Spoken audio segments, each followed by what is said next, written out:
up in open words.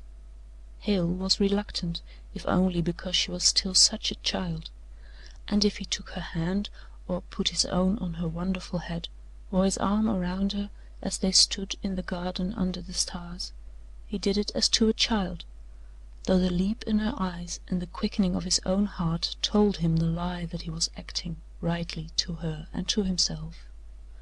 And no more now were there any breaking downs within her. There was only a calm faith that staggered him and gave him an ever mounting sense of his responsibility for whatever might, through the part he had taken in moulding her life, be in store for her. When he was not there, life grew a little easier for her in time, because of her dreams, the patience that was built from them, and Hale's kindly words, the comfort of her garden and her books, and the blessed force of habit. For as time went on, she got consciously used to the rough life, the coarse food, and the rude ways of her own people and her own home. And though she relaxed not a bit in her own dainty cleanliness, the shrinking that she felt when she first arrived home came to her at longer and longer intervals. Once a week she went down to Uncle Billy's, where she watched the water-wheel dripping sun-jewels into the sluice, the kingfisher darting like a blue bolt upon his prey, and listening to the lullaby that the water played to the sleepy old mill, and stopping both ways to gossip with old Hon in her porch under the honeysuckle vines. Uncle Billy saw the change in her, and he grew vaguely uneasy about her. She dreamed so much, she was at times so restless, she asked so many questions he could not answer, and she failed to ask so many that were on the tip of her tongue. He saw that while her body was at home, her thoughts rarely were, and it all haunted him with a vague sense that he was losing her. But old Hon laughed at him and told him he was an old fool, and to "git another pair o' specs," and maybe he could see that the little gal was in love. This started Uncle Billy, for he was so like a father to June that he was as slow as a father in recognizing that his child had grown to such absurd maturity. But looking back to the beginning, how the little girl had talked of the foreigner who had come into Lonesome Cove all during the 6 months he was gone. How gladly she had gone away to the Gap to school, how anxious he was to go still farther away again, and remembering all the strange questions she asked him about things in the outside world of which he knew nothing, Uncle Billy shook his head in confirmation of his own conclusion, and with all his soul he wondered about Hale, what kind of a man he was, and what his purpose was with June. And of every man who passed his mill he never failed to ask if he knew that a man Hale, and what he knew. All he had heard had been in Hale's favor, except from young Dave Tolliver, the Red Fox, or from any felon of the crowd which Hale had prevented from capturing Dave. Their statements bothered him, especially the Red Fox's evil hints and insinuations about Hale's purposes one day at the mill. The miller thought of them all the afternoon and all the way home, and when he sat down at his fire his eyes very naturally and simply rose to his old rifle over the door. And then he laughed to himself so loudly that old Hon heard him. "Are you going crazy, Billy?" she asked. "What you studyin' about?" "Nothin'. I was just a thinkin' Devil Judd wouldn't leave a grease pot of him." "You air goin' crazy? Who's him?" Nobody," said Uncle Billy, and old Hon turned with a shrug of her shoulders. She was tired of all this talk about the feud. All that summer young Dave Tolliver hung around Lonesome Cove.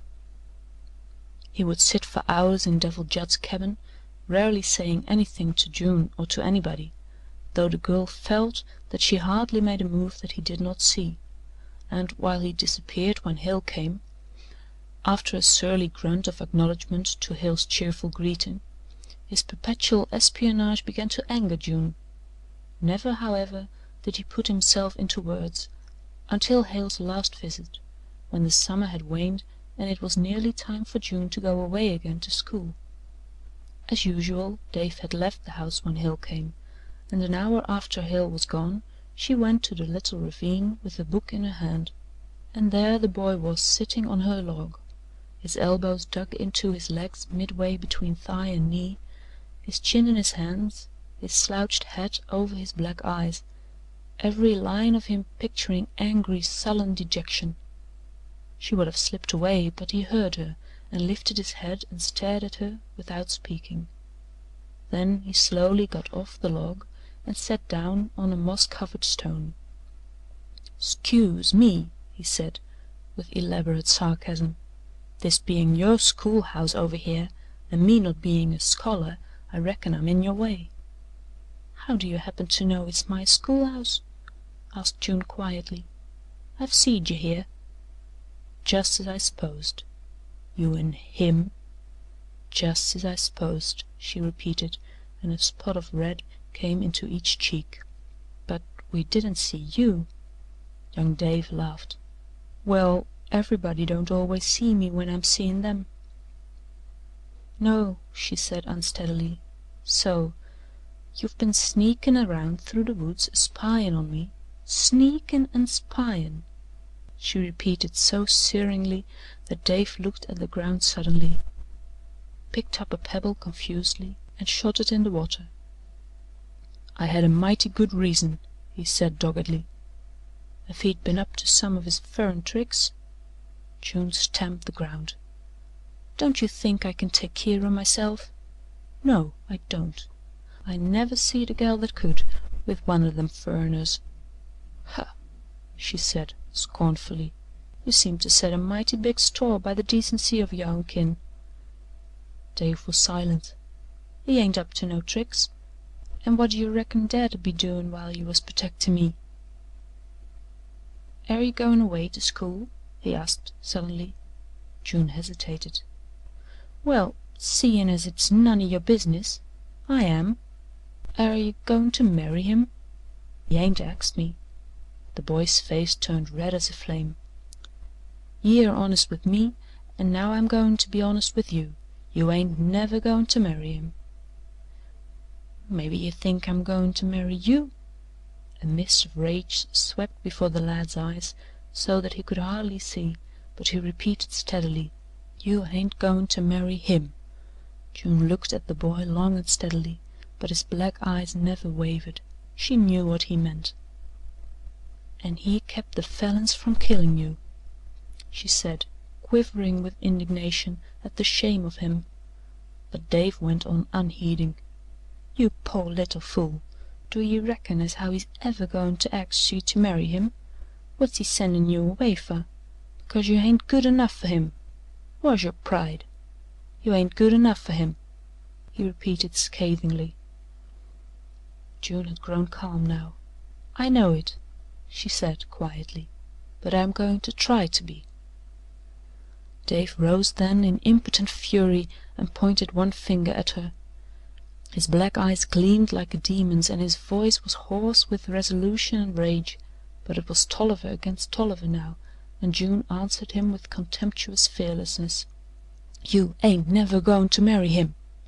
An' he kept the Falins from killin' ye." "Yes," he retorted savagely at last, "an' I kept the Falins from killin' him," and he stalked away, leaving June blanched and wondering. It was true. Only an hour before, as Hale turned up the mountain that very afternoon at the mouth of Lonesome Cove, young Dave had called to him from the bushes and stepped into the road. "You are goin' to court Monday?" he said. "Yes," said Hale. "Well, you better take another road this time," he said quietly. "3 of the Falins will be waitin' in the laurel somewhere on the road to Laywayee." Hale was dumbfounded, but he knew the boy spoke the truth. "Look here," he said impulsively, "I've got nothing against you, and I hope you've got nothing against me. I'm much obliged. Let's shake hands." The boy turned sullenly away with a dogged shake of his head. "I was beholden to you," he said with dignity, "and I warned you 'bout them Falins to get even with you. We're quits now." Hale started to speak, to say that the lad was not beholden to him, that he would as quickly have protected a Falin, but it would have only made matters worse. Moreover, He knew precisely what Dave had against him.